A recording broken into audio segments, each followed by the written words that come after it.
Emang pakai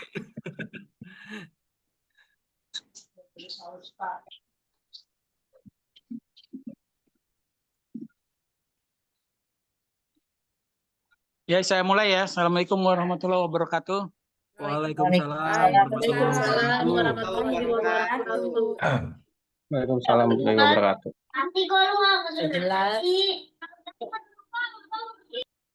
Tolong mic-nya dimatikan yang lain ya. Yang maju hari ini presentasi, nanti presensi nanti saya kasih abon nanti ya. Setelah 45 menit nanti. Terus jangan lupa yang mau bertanya di chat room sama ditulis di chat atau tangannya raise hand. Ya Pak, baik. Ya, dilanjutkan Pak Ruslan dan kawan-kawan. Jangan lupa di resume siapa yang bertanya, yang mau apa aja yang mau dia mau nyangga atau apapun juga terserah. Siap Pak, baik Pak. Kan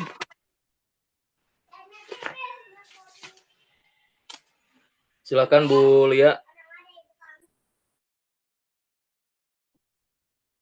Ya, baik Bapak, terima kasih. Sudah jelas Bapak suara saya? Agak kecil Bu Lia. Agak kecil. Oke, sekarang sudah jelas Bapak belum ya? Sudah. Sudah. Baik, terima kasih Pak Ruslan atas waktunya. Bismillahirrahmanirrahim. Assalamualaikum warahmatullahi wabarakatuh. Baik. Waalaikumsalam warahmatullahi wabarakatuh. Yang terhormat Bapak Rinovian Rais, MPD MM, selaku dosen pengampu mata kuliah lintas budaya, dan juga rekan-rekan mahasiswa pasca sarjana kelas IPS yang saya hormati dan saya banggakan. Alhamdulillah, puji dan syukur, marilah kita panjatkan kehadirat Allah Subhanahu wa Ta'ala. Alhamdulillah, pada kesempatan hari ini kita bisa bersama-sama lagi bertatap maya dalam pertemuan perkuliahan di mata kuliah Pendidikan Lintas Budaya. Untuk selanjutnya, bagaimana kabarnya Bapak Ibu? Baik? Sehat? Alhamdulillah sehat. Alhamdulillah luar Bu, biasa. kabar Ibu gimana? Alhamdulillah sehat Alhamdulillah Ibu. Bapak. Sepertinya ini jam-jam rawan ya, karena sudah mulai rawan ngantuk dan rawan apa ya? Lapar kayaknya ya. Baik, saya punya pantun terlebih dahulu Bapak Ibu. Cakep. Cakep. Baik. Buat manisan dari buah pepaya. Cakep. Lebih enak Cakep. ditambah gula aren. Cakep.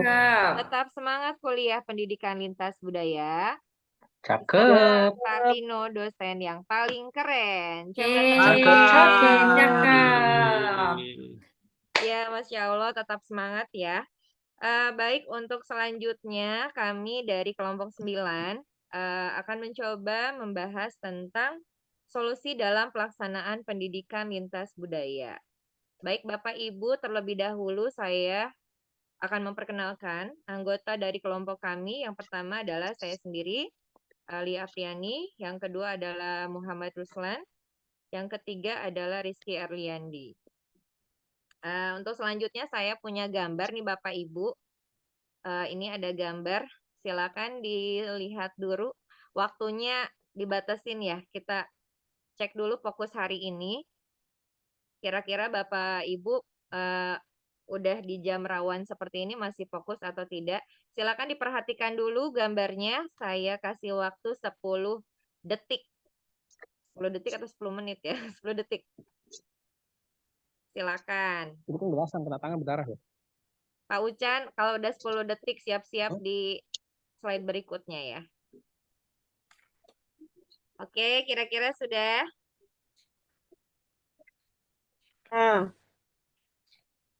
Baik, nah oke. Sekarang Bapak Ibu berdasarkan gambar yang tadi sudah dilihat, silakan ditulis di kolom komentar. Berapa jumlah wayang dalam gambar? Silakan ditulis di kolom komentar atau kolom chat. Ada yang tadi teliti nggak memperhatikan berapa jumlah wayang dalam gambar? Coba silakan ditulis di kolom chat.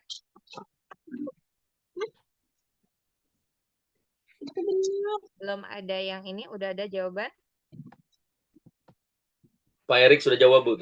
Oke. Pak Slamet Raharjo 1, Pak Takroni 2, Pak Erik 3, Bu Siti Zuhra 3. Yang lainnya? Kuria 4. Bu Neng 3. Nggak jelas layangannya nih. Oke, 3. Bu Julia 3, Bu Wida 3. Dan jawabannya yang betul adalah 3 betul ya. Jawabannya 3 betul ya Ibu. Tadi siapa yang duluan? Pak Erik ya? Siap-siap Pak Uca, nanti ada hadiah buat Pak Erik. Oke, next. Diperhatikan lagi. Kita tutup lagi ya gambarnya ya. Yang kedua biar fokus dulu nih hari ini. Oke. Pertanyaan yang kedua. Apa nama bangunan atau bukan bangunan ya? Ya bangunan yang terdapat di pojok bawah kanan gambar. Silakan ditulis di kolom komentar. Di pojok kanan bawah. Ya. Yang jawab Pak Erik, Candi Stupa Pak Takroni Hotel, Pak Slamet Candi Prambanan, Kuning Candi, Siti Zuhra Pura. Ada lagi yang lain? Tidak ada.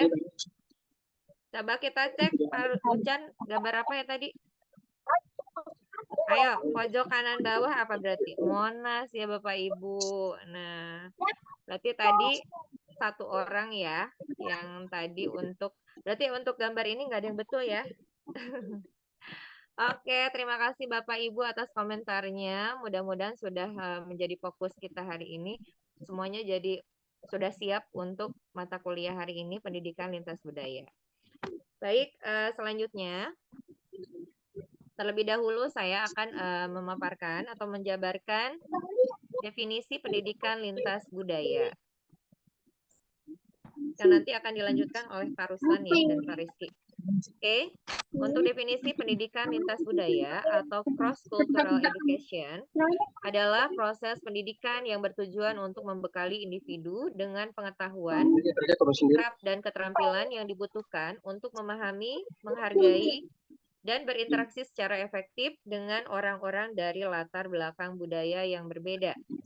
Pendidikan lintas budaya mencakup pemahaman terhadap perbedaan budaya dalam nilai, norma, kebiasaan, bahasa, dan gaya komunikasi. Tujuannya adalah menciptakan masyarakat yang toleran, inklusif, dan mampu hidup harmonis dalam keberagaman. Next, Pak Ruslan. Selanjutnya. Pendidikan lintas budaya membantu kita memahami dan menghargai perbedaan budaya, sehingga mengurangi kesalahpahaman, prasangka, dan diskriminasi. Dengan memahami dan menghormati budaya lain, kita dapat membangun toleransi dan hubungan yang lebih harmonis di masyarakat yang beragam.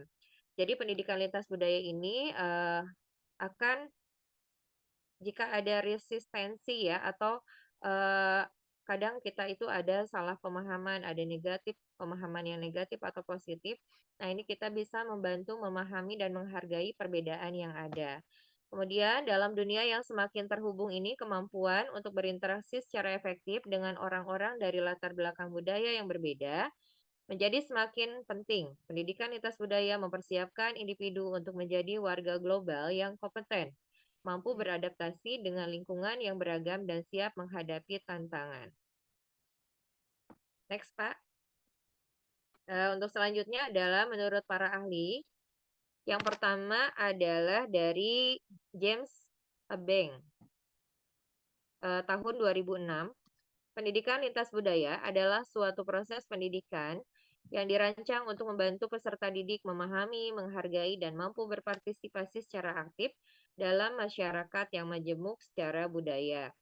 Ini sumbernya adalah dari Beng J.A. 2006, Cultural Diversity and Education Foundation Curriculum and Teaching.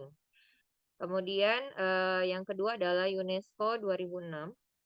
Pendidikan lintas budaya mempromosikan saling pengertian, toleransi, dan rasa hormat dengan memperkenalkan peserta didik pada beragam perspektif budaya dan mendorong dialog antar peradaban yang bersumber dari UNESCO tahun 2006. Guidelines on Intercultural Education, Paris UNESCO Publishing. Baik, itu menurut para ahli ya Bapak Ibu. Untuk selanjutnya adalah landasan teori. Landasan teori yang pertama adalah dari Vygotsky, perkembangan kognitif dipengaruhi interaksi sosial dan budaya, pentingnya pembelajaran kontekstual dalam zone of proximal development. Kemudian pendidikan multikultural, kemudian pengakuan dan penghargaan terhadap keragaman budaya untuk membentuk sikap toleran dan adil, Bank 2009. Kemudian pendidikan berbasis kearifan lokal, yakni pemanfaatan nilai dan praktik lokal sebagai sumber belajar, kontekstual, dan pelestarian budaya. Dari Sibarani 2012, Nasution 2008. Baik, untuk selanjutnya Bapak Ibu akan dilanjutkan oleh Pak Ruslan untuk penjabaran dari solusi pendidikan lintas budaya selanjutnya. Dipersilakan Pak Ruslan. Baik, terima kasih Bu Lia untuk waktu yang diberikan. Baik, rekan-rekan mahasiswa, selanjutnya pemaparan akan saya lanjutkan. Inti dari pendidikan lintas budaya itu yang pertama adalah kesadaran diri budaya, yang kedua penghargaan terhadap keberagaman, yang ketiga toleransi dan empati, yang keempat kompetensi antar budaya, yang kelima pencegahan konflik sosial, dan yang terakhir adalah pembelajaran inklusif dan kritis. Baik, selanjutnya tantangan yang dihadapi dalam pelaksanaan pendidikan lintas budaya. Tantangan utama dalam pendidikan lintas budaya adalah mengatasi stereotip dan prasangka yang sudah tertanam dalam masyarakat. Sementara kurangnya sumber daya dan kurikulum yang memadai dapat menjadi hambatan dalam implementasi pendidikan lintas budaya. Solusinya adalah dengan meningkatkan pendanaan, mengembangkan materi pembelajaran yang relevan, dan melibatkan komunitas budaya dalam proses pengembangan kurikulum. Beberapa individu, ya tantangan yang lain adalah beberapa individu atau kelompok mungkin menunjukkan resistensi terhadap perubahan dan enggan menerima pendidikan lintas budaya. Solusinya adalah dengan melibatkan pemimpin komunitas, memberi contoh positif, dan membangun dialog yang terbuka dan konstruktif. Selanjutnya adalah tantangan lintas budaya di lingkungan sekolah ini maksudnya ya. Mohon maaf ini terhapus. Yang pertama adalah kurangnya pemahaman dan kompetensi guru. Banyak guru belum memiliki pelatihan khusus atau pemahaman yang cukup tentang pendidikan lintas budaya.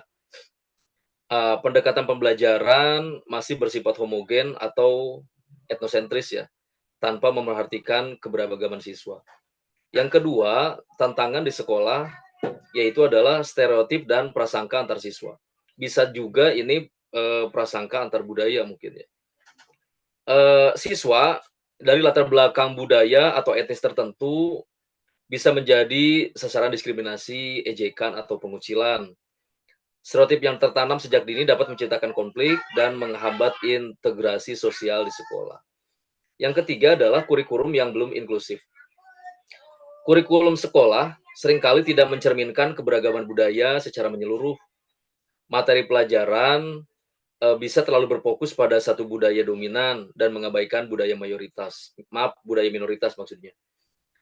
Yang keempat adalah tantangan yang keempat di lingkungan sekolah yaitu minimnya interaksi antar budaya. Sekolah yang homogen secara budaya atau agama sering kekurangan kesempatan untuk mengembangkan pemahaman lintas budaya. Kurangnya program pertukaran proyek kolaboratif atau kegiatan lintas kelas daerah menghambat pengalaman interkultural. Yang kelima adalah pengaruh lingkungan dan keluarga.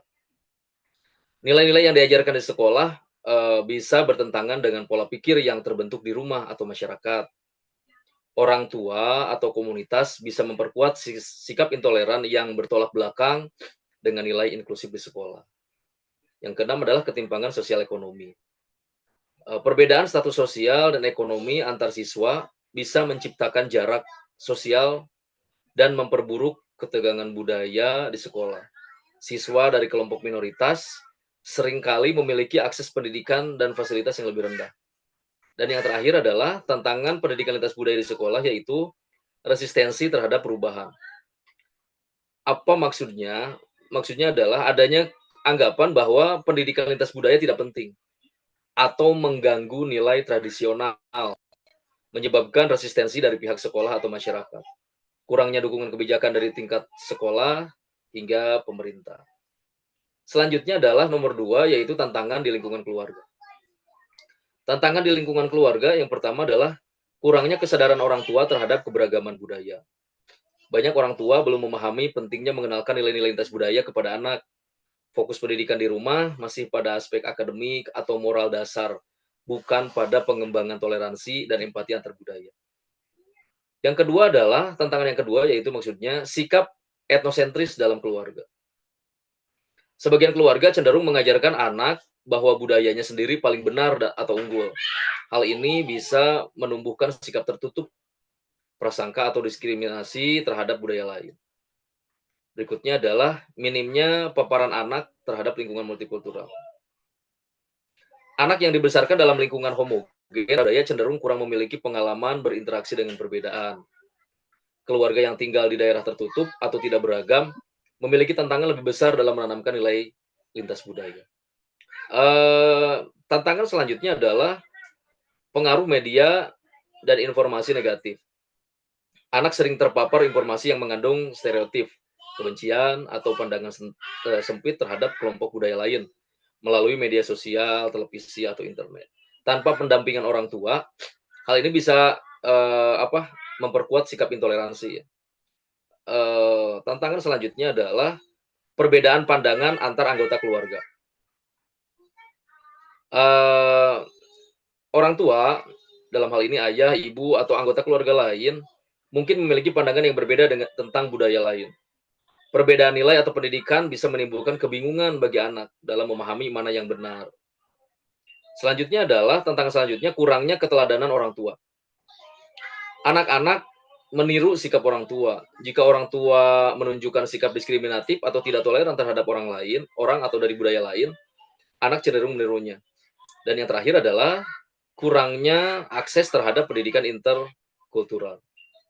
Keluarga di daerah terpencil atau dengan keterbatasan ekonomi mungkin tidak memiliki akses pada buku, media, atau kegiatan yang memperkenalkan keragaman budaya. Untuk selanjutnya, tantangan pendidikan lintas budaya di lingkungan masyarakat akan dipaparkan oleh Pak Rizky. Untuk itu dipersilakan Pak Rizky. Baik, cek. Selanjutnya, di tantangan di lingkungan yang lebih luas, yaitu di lingkungan masyarakat. Yang pertama, tantangan pendidikan lintas budaya ini di lingkungan masyarakat, yaitu lunturnya nilai gotong royong dan toleransi. Jadi, masyarakat era modern ini semakin kuatnya rasa individualisme di antara masing-masing individu. Hal ini bisa menimbulkan konflik sosial berbasis sara dan rendahnya interaksi antar warga. Terus kemudian di tengah masyarakat juga kita mengalami arus globalisasi dan media sosial. Budaya asing lebih mendominasi karena masifnya konten digital tanpa filter nilai. Sehingga itu akan menggerus budaya-budaya memang baik untuk Indonesia, masyarakat Indonesia khususnya. Terus yang selanjutnya, lemahnya peran keluarga. Masyarakat kan memang terdiri dari keluarga yang dibangun atas nilai dan norma dalam masyarakat itu sendiri. Kemudian keluarga tidak lagi menjadi agen sosialisasi utama. Banyak keluarga yang sekarang menyerahkan sepenuhnya kepada sekolah. sehingga keluarga kurang memperhatikan bagaimana generasi yang akan datang. Selanjutnya, kurangnya fasilitas kegiatan budaya. Nah, ini juga bisa menimbulkan berbagai macam tantangan, di antaranya minimnya ruang publik dan dukungan pemerintah atau komunitas untuk kegiatan budaya lokal. Nah, adapun tantangan-tantangan lain di luar itu, yang pertama, kurangnya integrasi budaya lokal dalam pembelajaran. Yang keduanya, minimnya pelatihan guru dalam konteks sosial budaya, tantangan globalisasi, perbedaan latar belakang sosial budaya, peserta didik, dan kurangnya kolaborasi antar sekolah. Jadi, ini gabungan dari berbagai macam yang tadi, keluarga, sekolah, maupun masyarakat itu sendiri. Nah, adapun solusi pelaksanaan pendidikan lintas budaya, yang pertama di lingkungan sekolah, ada integrasi muatan lokal ke dalam mata pelajaran. Yang keduanya, pelatihan guru tentang isu sosial budaya yang akan disampaikan kepada peserta didik. Selanjutnya, penggunaan metode pembelajaran kontekstual dan kolaboratif. Yang keempat, di lingkungan sekolah bisa juga pengembangan kurikulum yang inklusif dan mewakili keberagaman. Di lingkungan keluarga, adapun solusi yang bisa dilaksanakan, yang pertama adalah orang tua perlu membangun kesadaran akan pentingnya toleransi dan hidup berdampingan. Yang keduanya, mengajarkan anak untuk menghargai budaya lain melalui cerita, makanan, film, dan dialog. Kemudian, memberikan teladan sikap terbuka, sopan, dan tidak diskriminatif dalam keseharian. Terakhir, di lingkungan keluarga, kita juga bisa mengajak anak untuk berdiskusi tentang perbedaan dan pentingnya saling menghargai. Nah, yang selanjutnya, di lingkungan masyarakat, solusi yang bisa kita lakukan adalah kolaborasi antar sekolah dan komunitas lokal.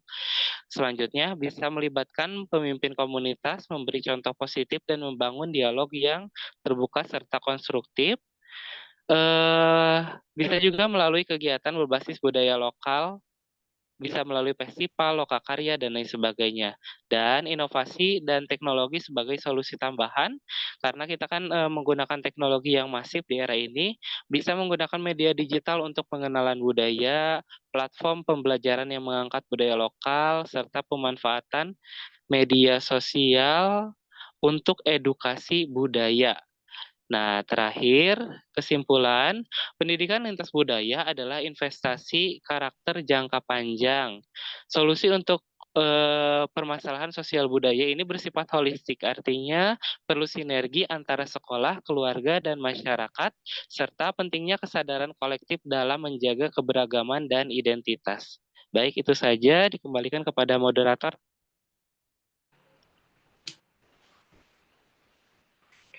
Ibu Lia, silahkan.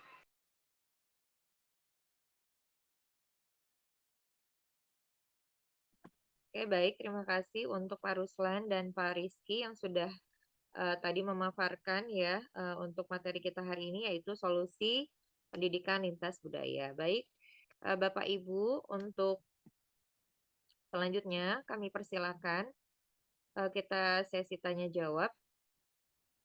Untuk selanjutnya ini sudah ada pertanyaan ya di kolom chat Pak Ruslan dan Pak Rizky.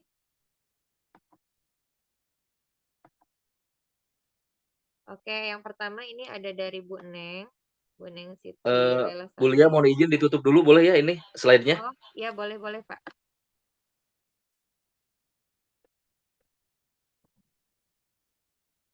Baik, Bapak Ibu, untuk menanggapi pertanyaan yang pertama adalah ini dari Bu Neng tadi ya. Pendidikan lintas budaya mempersiapkan peserta didik kesadaran diri memahami budaya, bagaimana peran kurikulum yang sudah dilaksanakan untuk lingkungan multikultural dengan digitalisasi yang semakin pesat. Baik, itu pertanyaan yang pertama dari Bu Neng. Untuk selanjutnya dipersilakan Pak Ruslan atau Pak Rizky, ataupun bagi yang di luar kelompok ya, silakan untuk menambahkan atau untuk memberikan pandangan-pandangannya, dipersilakan.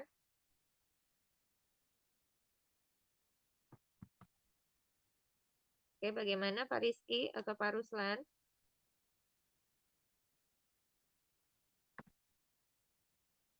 Wah, ini sudah banyak yang ingin bertanya ya Bapak Ibu. Ada berapa nih? Oke, baik. Pertanyaan yang pertama tadi dari Bu Neng ya. Pendidikan lintas budaya mempersiapkan peserta didik kesadaran diri, memahami budaya, bagaimana peran kurikulum yang sudah dilaksanakan. Baik, saya akan mencoba menjawab pertanyaan dari Bu Neng. Di sini adalah bagaimana peran kurikulum ya tadi. Sebagaimana yang telah kita ketahui bersama bahwa memang di negara kita Indonesia ini memiliki banyak sekali ragam budaya yang tadi multikultural itu dari berbagai macam adat istiadat, budaya, bahasa dan yang lainnya. Nah, untuk peran tentunya pendidikan lintas budaya ini juga mempengaruhi atau menjadi apa ya namanya suatu hal yang sangat penting. Yang pertama yaitu tadi untuk membentuk toleransi. Yang pertama adalah toleransi, saling menghargai, saling menghormati antar budaya. Dan untuk di lingkungan yang multikultural yang berbeda, tentunya pihak sekolah atau sekolah mempunyai peranan yang sangat penting. Yang pertama tadi adalah saling menghormati, menghargai, memperkenalkan budaya semua peserta didik ya, saling memperkenalkan budaya. Karena mungkin pertamanya juga untuk ketika kita memulai pembelajaran, seorang guru pasti kan mengadakan asesmen terlebih dahulu, di mana asesmen ini bertujuan untuk mengetahui latar belakang siswa, kemudian kan di situ ada data atau apa ya, bahasa apa yang digunakan sehari-hari, dan ini juga apa namanya, suara saya terdengar Bapak Ibu? Kalau di sini Aman Bu, aman. Benar, Bu saya di sini Lia. Aman, nge-freeze aman. soalnya. Aman. Kami Ya, baik. mendengarkan. Tadi ya yang sudah dilaksanakan di sekolah tentunya yang pertama ada asesmen terlebih dahulu, ada asesmen diagnostik untuk mengetahui latar belakang siswa, di mana anak-anak diketahui bagaimana bahasanya, adat istiadat yang mereka miliki atau kebiasaan-kebiasaan yang orang tuanya lakukan. Nah, di situ kita apa namanya, mengetahui ya, pertama mengetahui dulu. Kemudian di kurikulum yang sekarang sudah ada, yaitu tadi adanya asesmen di awal, kemudian yang dilaksanakan di lingkungan kita, tentunya untuk digitalisasi tadi yang semakin pesat, bisa juga menggunakan metode-metode atau dengan menggunakan teknologi yang sekarang ada. Misalnya dengan media-media sosial, anak bisa mengembangkan kemampuan atau memperkenalkan kebiasaan-kebiasaan atau budaya yang mereka miliki lewat media sosial. Misalnya kalau sekarang tuh kan anak-anak ya, apa namanya, sudah tidak asing lagi dengan menggunakan misalnya media Instagram atau apa. Dan jadi untuk jadi mempersiapkan peserta didik untuk memiliki kesadaran diri tentang multikultural ini sangat sangat apa namanya, tadi untuk memakai digitalisasi atau memakai media sosial ini sangat baik sekali. Walaupun itu tentunya harus apa ya, diiringi juga dengan perhatian orang tua tentunya ya, karena tidak dan juga bisa menyaring informasi-informasi yang berkembang saat ini oleh orang tua, tentunya saling apa ya namanya, kerjasama antara guru dan orang tua, tentu saja tetap memperhatikan apa-apa yang mereka misalnya tonton atau apa ya. Jadi tetap ada komunikasi, tetap ada proteksi dari orang tua dan guru. Itu yang pertama untuk jawaban nomor 1 ya dari Bu Neng Siti Lelesari. Mungkin bagaimana Bu Neng atau ada tambahan dari Pak Ruslan atau Pak Rizky? Jawabannya sudah cukup lengkap. Mungkin kesimpulan yang saya ambil dari jawaban Ibu Lia adalah mengintegrasikan mata pelajaran dengan tema-tema budaya, literasi digital untuk anak-anak juga. Semua itu sudah ada dalam kurikulum. Terima kasih, Bu Lia, jawabannya. Baik, terima kasih Ibu. Untuk selanjutnya,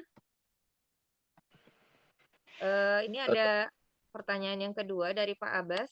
Di tengah dunia yang semakin terhubung, masyarakat dari berbagai latar belakang budaya saling berinteraksi dalam berbagai bidang kehidupan. Pendidikan lintas budaya memainkan peran penting dalam menumbuhkan sikap saling menghargai dan memahami perbedaan.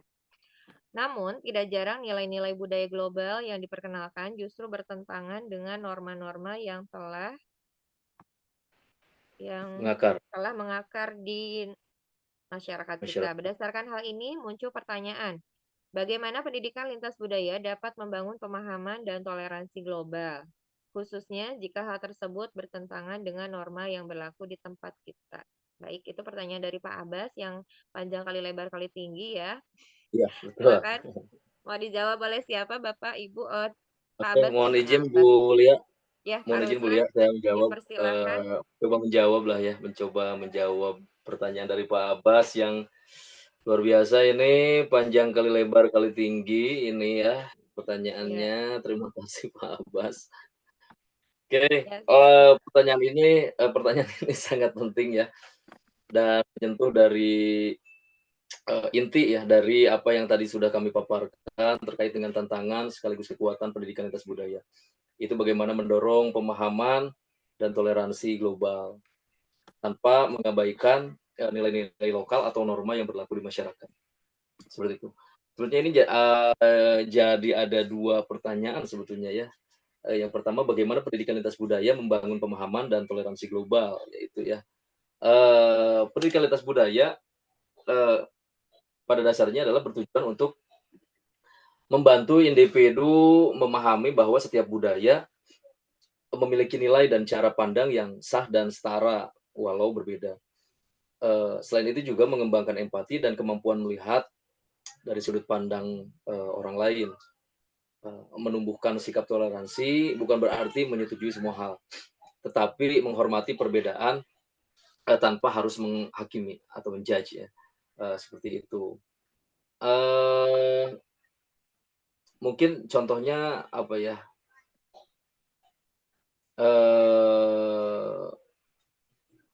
Contohnya kita lah ya dengan masuknya banyak budaya dari luar yang berkembang di negara kita, misalnya adalah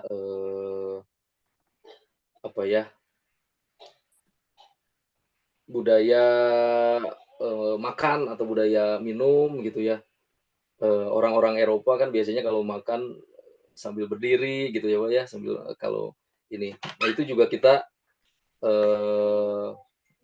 sering ada di negara kita di hajatan-hajatan gitu ya, apalagi di ini sering makan sambil berdiri. Tapi kan sebetulnya itu dengan budaya lokal kita sedikit bertentangan ya, terutama di budaya-budaya tradisional kita kan orang tua kita sering menasihati bahwa makanlah sambil duduk gitu, minumlah sambil duduk gitu.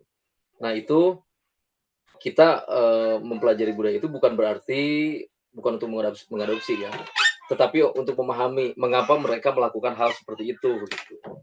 Dan tidak merendahkan atau menganggap aneh atau salah juga. Ya, jadi tidak menjudge bahwa budaya cara makan mereka salah, cara minum mereka salah, kita yang benar. Tidak seperti itu.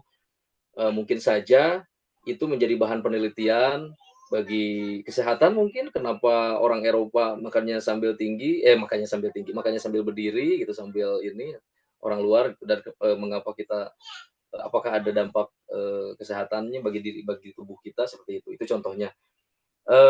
Selanjutnya adalah di sini kan khususnya jika hal tersebut bertentangan dengan norma yang berlaku di tempat kita ya. Tantangannya memang jika bertentangan dengan norma lokal, kadang nilai-nilai lintas budaya bisa terlihat bertentangan ya dengan norma lokal. Misalnya gagasan atau ide tentang kebebasan berekspresi. Di Barat atau di Eropa atau di Amerika sana bisa bertabrakan. Kebebasan berekspresi mereka bisa bertabrakan dengan norma kesopanan yang ada di masyarakat timur. kita tahu kemarin di Jerman ya ada yang demonstrasi, demo apa itu kemarin tuh ya, tanpa menggunakan busana ya, kaum wanita ya yang ke jalanan mereka berdemonstrasi tanpa menggunakan apa namanya busana, sekalipun mungkin bagi masyarakat kita itu adalah hal yang tidak etis ya, tidak ini ya, tidak sopan gitu. Tapi bagi mereka mungkin itu hal-hal yang wajar saja.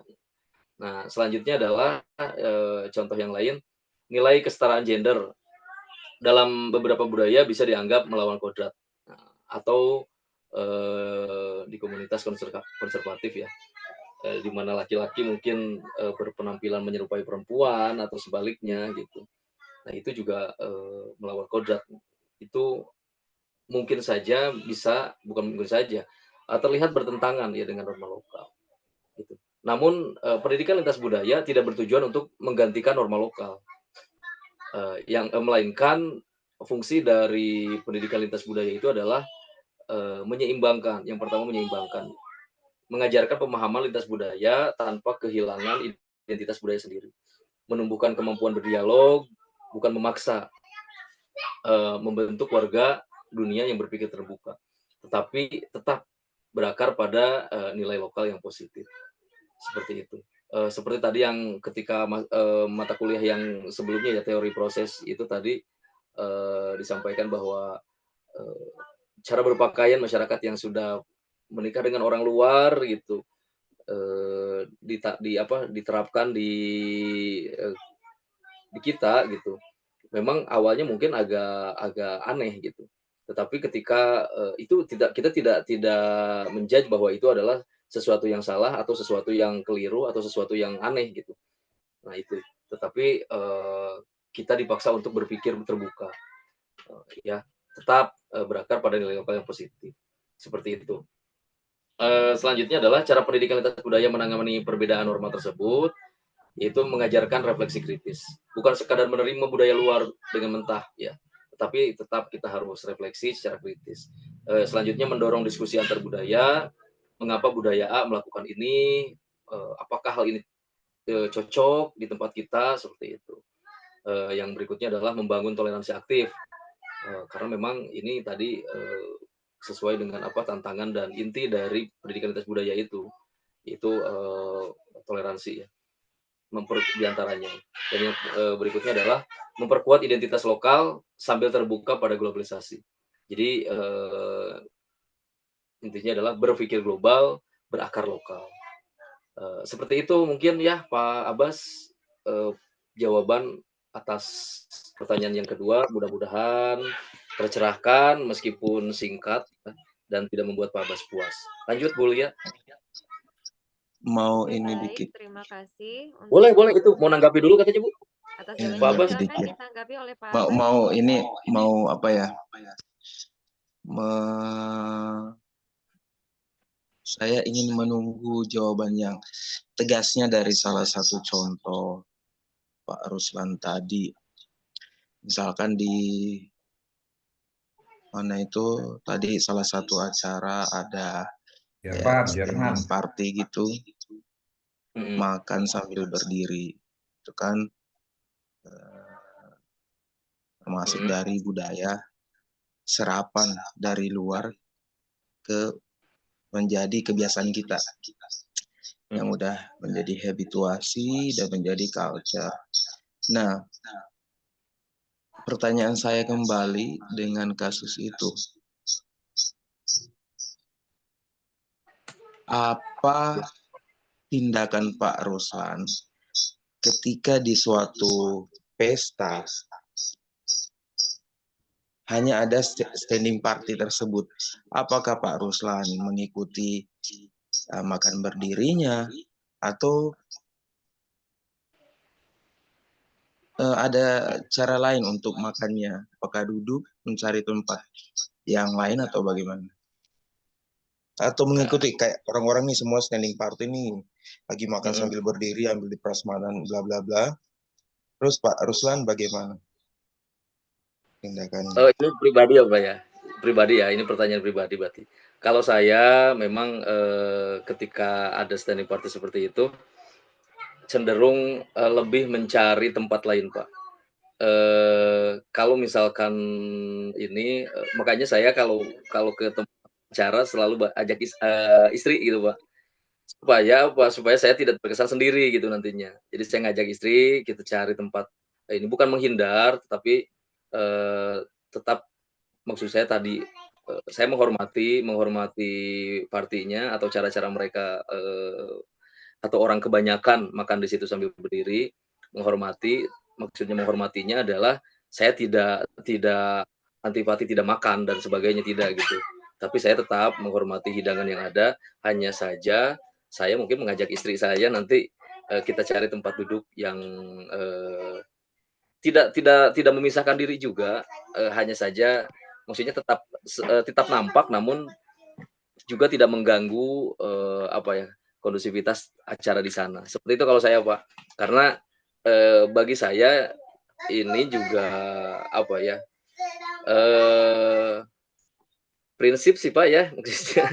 Karena, pemahaman dari pemahaman ada dari perspektif etika dan perspektif agama yang saya anut juga, makan sambil berdiri atau minum sambil berdiri juga tidak baik gitu. Makanya saya tidak pernah ingin, membenarkan yang biasa gitu, tapi ingin membiasakan yang benar. Seperti itu, Pak, kalau saya. Baik. Nah, Pak Ruslan, ketika kita menjadi seorang pendidik, ini kan kewajiban kita menyampaikan sesuatu nih. Apakah bagaimana ketika Pak Ruslan menyampaikan ke peserta didik, tetap mengikuti keyakinan atau bagaimana? Ya tentu saja kalau saya sebagai seorang pendidik akan menyampaikan kepada peserta didik adalah hal-hal yang positif. Jadi tadi yang saya sudah sampaikan bahwa kita tidak harus menjudge, budaya luar itu baik atau budaya kita itu yang paling baik, tetapi kita, sampaikan justru kembalikan kepada anak-anak ini, kita dari mana, budaya kita apa, itu yang harus kita junjung tinggi gitu.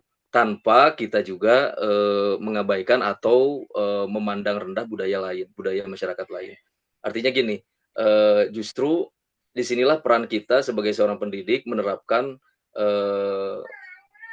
atau back to basic ya kepada anak-anak gitu, bahwa pendidikan di kita gitu ya, budaya di kita, budaya di negara Indonesia adalah seperti ini. Jangan sampai justru kita tergerus oleh budaya lain. Kita harus mau, menunjukkan jati diri bangsa kita seperti ini. Nah gitu. Jadi, banyak